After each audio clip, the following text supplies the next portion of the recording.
So how can you attach a keyboard to the iPad? Let's get started. If this is your first time in here, most definitely subscribe so you do not miss the upcoming tutorials and videos like this one.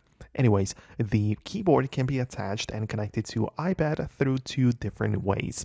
First of all, on the backside of most iPads, we have the smart 3-pin connector. So this is what it kind of looks like. And if I want to attach thing like the Apple Magic keyboard, I just snap it on the case, on the place where it's supposed to be, so the connectors line up and the connection exists kind of like physically right there, so it all gets connected and the keyboard it becomes immediately functional. So that's one way to do that. Just line it up. Even of course on a third-party products or keyboards, they can also use this 3-pin connector. So just line it up and connect it, and it should be fine.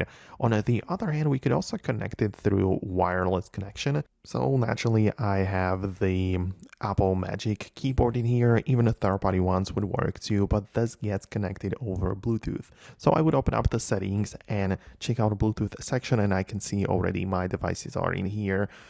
So I have the Magic keyboard.